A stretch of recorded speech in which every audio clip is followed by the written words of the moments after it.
We'll be asking the question if the Catholic Church wants to lead all of the religions of the world and bring them back to Rome. Today, on The Truth Must Be Told. Stand by.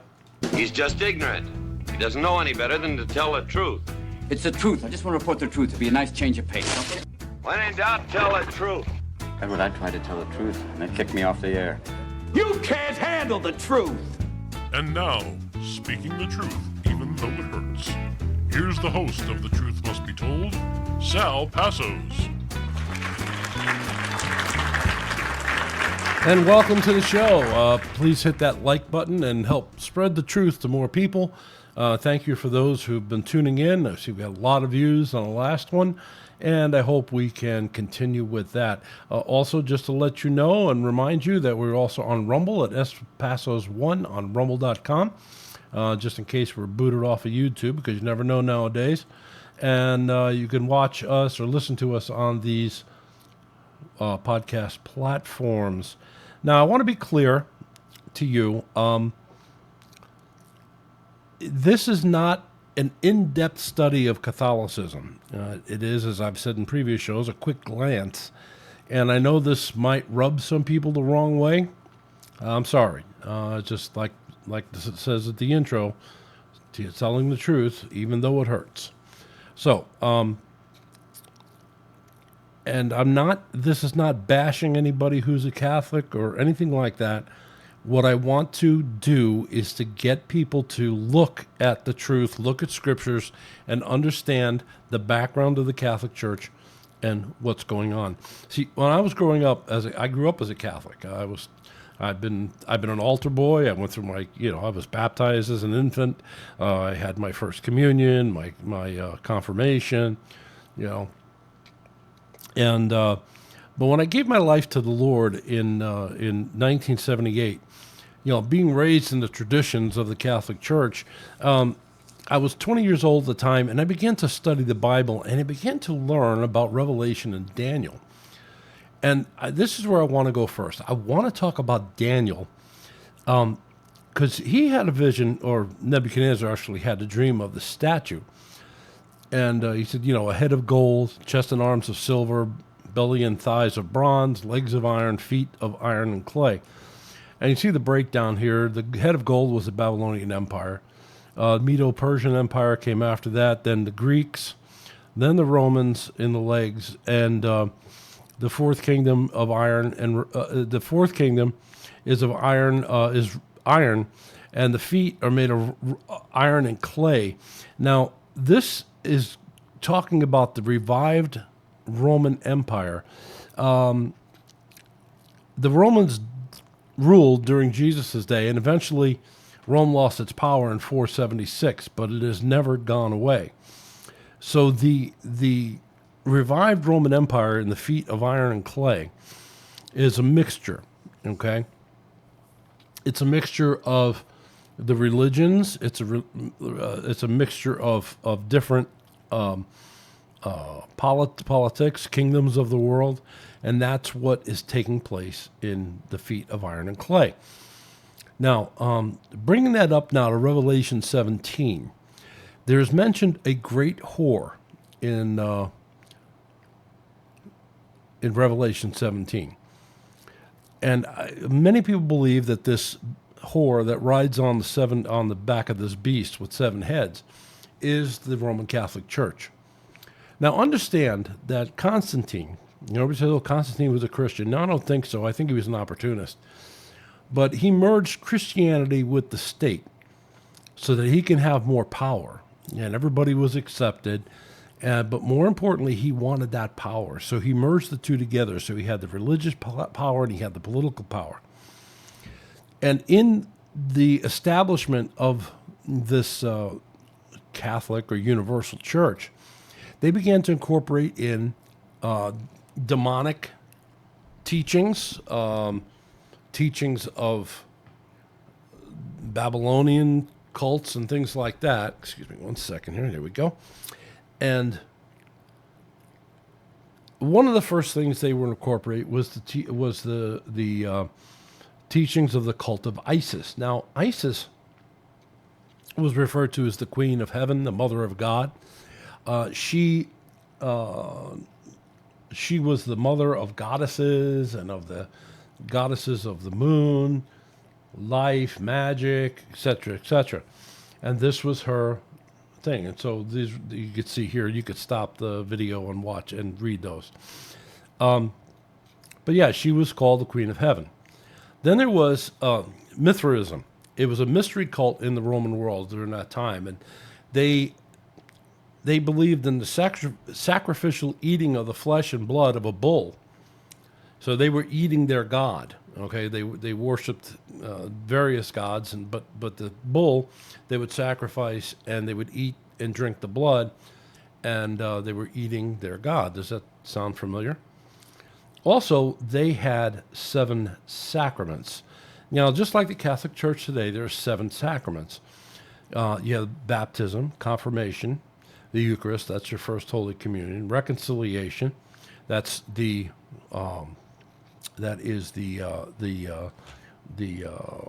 confessing to the priest in the confessional, anointing of the sick, holy orders, and marriage. Now, funny again, you have to complete these 7 sacraments in order to be accepted into heaven, except if you take holy orders, you can't be married. And if you're married, you can't take holy orders. So you're kind of stuck. Then there was the hedonist, and they had the worship of henotheists, and they had the worship of a single supreme God, but they didn't deny the existence of other deities. And so they had a pantheon of gods that were in charge of certain areas of life, marriage and crops and travel and all these things. And they would pray to those gods. That sounds familiar, doesn't it? See, Catholic Church took that in, but they didn't want to make it look pagan. So they said, we have these saints. We'll venerate these saints.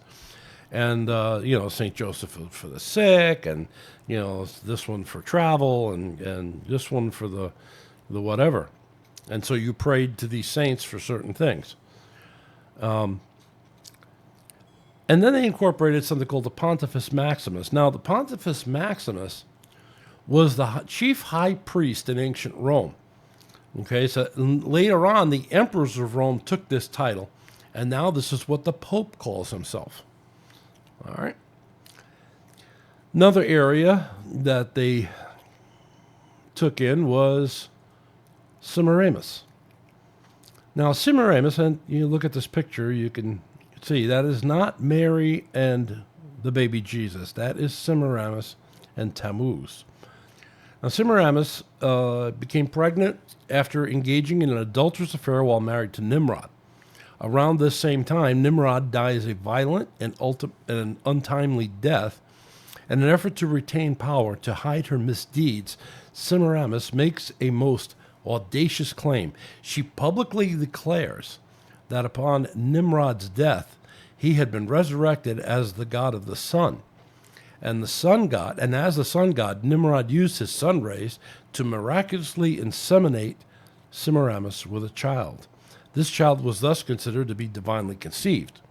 The child's name was Tammuz, which she claimed was the reincarnated Nimrod. Thus, Semiramis was both Nimrod's wife and his mother. Isn't that interesting? She was the mother of a god. Interesting. Now, don't be mistaken. Constantine Christianized paganism and paganized Christianity. And what's happening today is very similar. And we're going to talk about that in a moment. But we know that Martin Luther led a protest against the teachings of Catholicism. He was not the only one, but he was pretty famous in doing it. He nailed the 95 Theses to the door of the church. But there were many that protested against Catholicism, and they were killed. You see, the Catholic Church couldn't take anybody talking against them. They were killed. You had the Inquisition, you had the Crusades, and during those times, they were annihilating Jews and true Christians and all those who did not follow the Catholic Pope. So don't say that the Crusades were Christians doing that. It was the Catholic Church that was doing that. Same thing with the Inquisitions. Okay?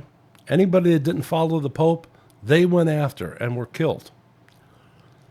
All right? And from that original protest, there became many, many denominations of the church. And we won't get into that right now. I'll tell you where to go view that.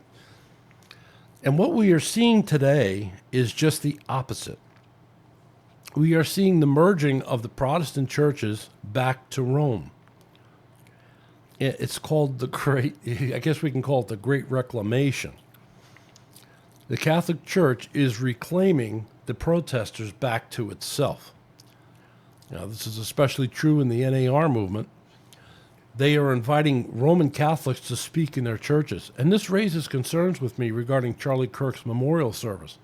Now, I'm not trying to malign the memory of Charlie Kirk, but I am worried that the ecumenical turning point is beginning to form a new religious rite, is forming a new religion that's very powerful, and especially at this memorial that they had for Charlie Kirk a few weeks back, all were welcomed. Now, realize this was not a religious event, but I mean, look at the, I didn't put this down in there, but you could just take a look at this. Somebody put this together, the people that were there. Okay, Dan Bongino, Roman Catholic. You could read down here. Kelly Lawfer, Roman Catholic. Sean Duffy, Roman Catholic. Tulsi Gabbard, Hindu. Pam Bondi, Christian Scientist and NAR. And this thing was cheered on by Carolyn Levitt, Roman Catholic. Tucker Carlson, an Episcopalian, as I don't know what he's into. Candace Owens, now Roman Catholic. Steve Bannon, Roman Catholic. James O'Keefe, Catholic. A lot of Catholics there. Former Southern Baptist, Laura Ingram, now a Catholic. Former Southern Baptist, Newt Gingrich and spouse. Former UN ambassador to the Unholy See, the Roman Catholics, that what Newt Gingrich was about. Elon Musk, cultural Christian. Mehmet Oz, a Muslim. Peter Thiel, Sodomite. Richard Grinnell, Sodomite. Vivek Ramaswamy, Hindu. Kash Patel, Hindu. In fact, Kash Patel said, "I'll see you in Valhalla." It's, take with that as you want. A lot of conspiracies going on around that. But all were welcome, and realize this was not a religious event. But look at this. As a result of this happening, Turning Point is continuing their college campus tours, and people they have on those tours are not Christians. They're having Glenn Beck, who's a Mormon. They're having, people there are evangelical, but they're mixing their time in with Catholics. Hindus are going to be speaking there. And what's happening is, if we get this acceptance, we just bring everybody together. We're all the same now, This setup for this one world religion is accelerating. Now, getting back to the statue, again, we see the feet of iron and clay. This is the revived Roman Empire, like I said before. Now, in Revelation 17, and I put it up here for you, then one of the seven angels who had the seven bowls came and talked with me, saying, "Come, and I will show you the judgment of the great harlot who sits on many waters, with whom the kings of the earth committed fornication, and the inhabitants of the earth were made drunk with the wine of her fornication."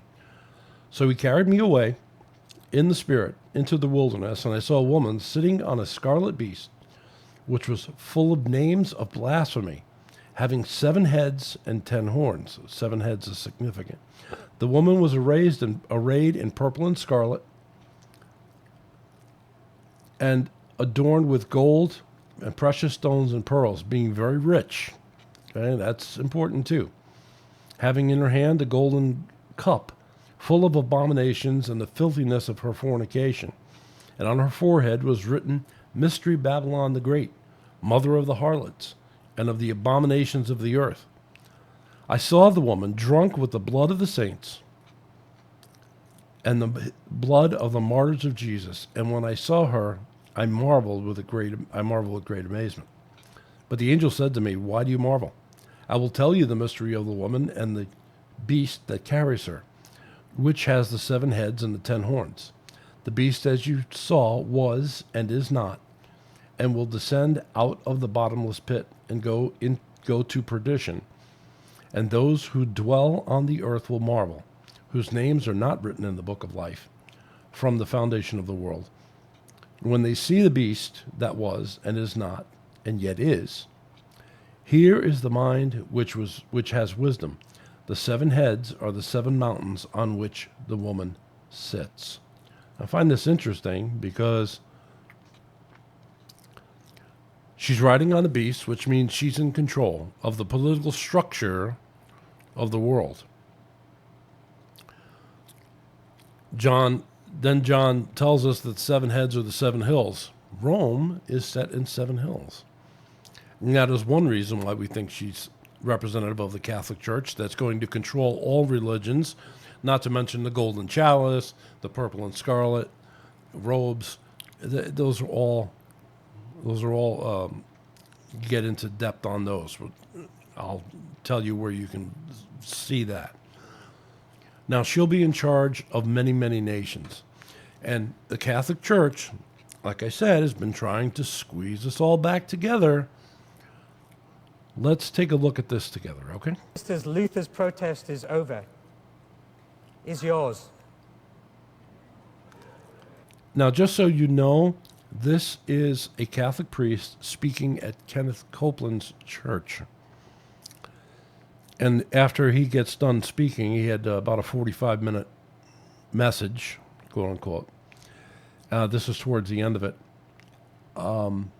They had a message from the Pope. Isn't that nice? But listen to what this guy says.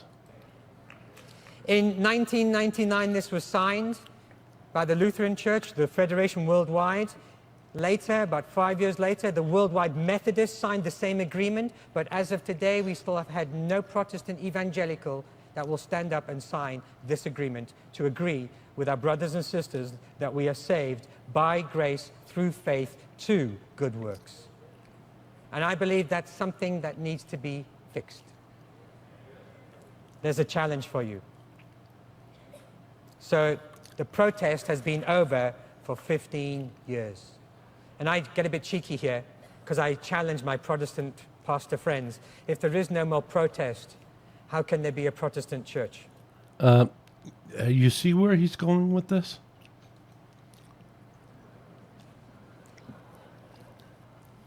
Maybe we're all Catholics again. Maybe we're all Catholics again. We're all Catholics now. But we are Reformed. We're Catholic in the universal sense. We are not protesting the doctrine of salvation by the Catholic Church anymore. You see, do you understand what he's saying? He doesn't believe that we're protesting the stuff in the Catholic Church anymore. This guy reminds me of someone. Oh, yeah. Yeah, Captain Koloth from Star Trek, Trouble with Tribbles. Now, well, maybe this priest is not a Klingon, but you never know. And as Captain Kirk says, never trust a Klingon. But, you know, it just, what he's saying is very, very scary. Let's continue. We now preach the same gospel. We now preach you are saved by grace No, through faith. you don't. Alone. The word alone was the argument for 500 years. The word alone is there. You can read it yourself. The protest is over. The protest is over. Before I continue on to the next, I'm going to be playing a couple of clips from Billy Crone and his message about cults, the occult, and major religions, cults, and the occult. And in these particular messages, he's talking about Roman Catholicism. And we're going to go on with that, and you could see this here. Okay.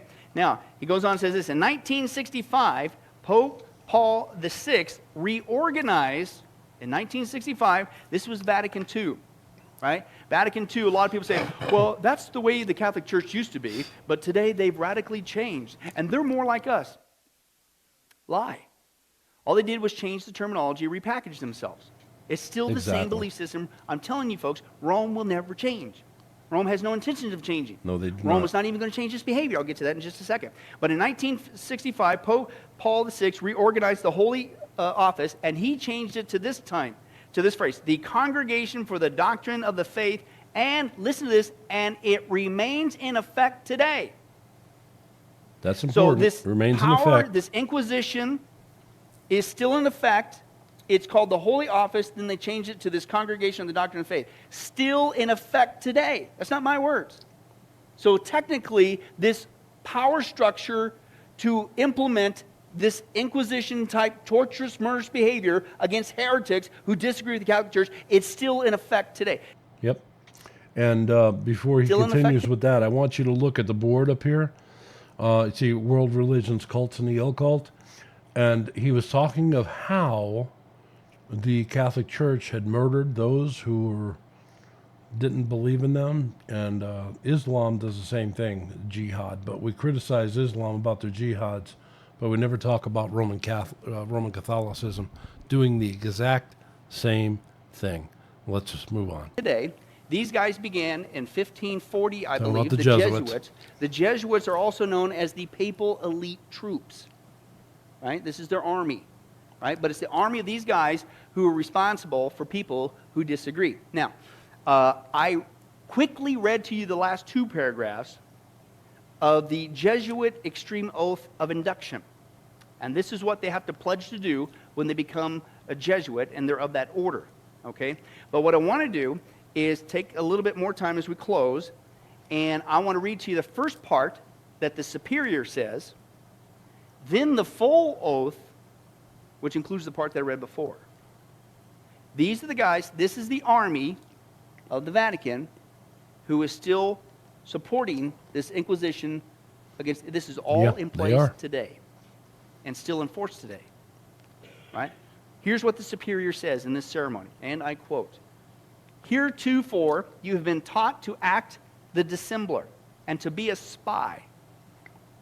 Among the reformers, to be a reformer. Among the Protestants, generally to be a Protestant, obtaining their confidence. Listen, to seek even to preach from their pulpits. Remember that video clip The one I just played? with Kenneth Copeland? Who do you have preach from his pulpit? Oh, but aren't we all the same? No, we're not. What's these guys pledged to do? We will lie to your face just to weasel in amongst your midst, even be able to get behind the pulpit. Why? That you might be enabled to gather together all information for the benefit of your order as a faithful soldier of the Pope. Now, here's how they respond to the superior. This is their extreme oath, the Jesuit. I blank, put the name in, do by declare and swear that His Holiness the Pope is Christ's vice-regent and is the true and only head of the Catholic or universal church throughout the earth, that he has power to dispose heretical kings, so you're going back to what we escaped from the Reformation, that he has the power to dispose heretical kings, princes, states, commonwealths, and governments. He's talking on a global basis. So is this why people keep meeting with the Pope? Yeah, I hope that whet your appetite a little bit. You see how they're planning on infiltrating churches to make changes? Okay, the Catholic Church wants power. Don't ever think about that. They are the most powerful entity in the world. They're the richest. They don't even know how much money they have. And Billy talks about that in one of the episodes. The Catholic Church let the Protestant churches flourish for a time, but now wants to draw everyone back to Rome. Now, this video was from Billy Crone at getalifemedia.com, and I will hopefully get a link for it down there. I'm going to try.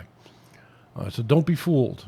I'm very concerned that the death of Charlie Kirk has accelerated the ecumenical movement of the end times that's prophesied in Scripture. That being a one world religion headed up by Rome. They want to be in charge of it all. Look up Abrahamic Family House. You'll see that. You'll see the how they put together in Dubai, of all places, a Muslim mosque, a Jewish temple, a Jewish synagogue, and a Catholic church. And they welcome everybody to come and worship there, and it's a big tourist attraction. And they want to build one of these in Israel and one in Germany. Yeah, it's being set up for the one world government, one world church, one world religion. Don't think it's not. Now I'm going to, like I said, I'm going to attempt to put 2 links in the description or the comments, whichever works. One is for Billy Crone at GetALifeMedia.com. The other one is for Spencer Smith, who so far has completed a 15-part program on Charlie Kirk, and I encourage you to view them. And Spencer has Third Adam 2, which is a documentary. Go to his channel on YouTube and look that up, and let me know what you think. Leave me a comment below, or send me a nasty email at thetruthmustbetold93@gmail.com. thetruthmustbetold93@gmail.com.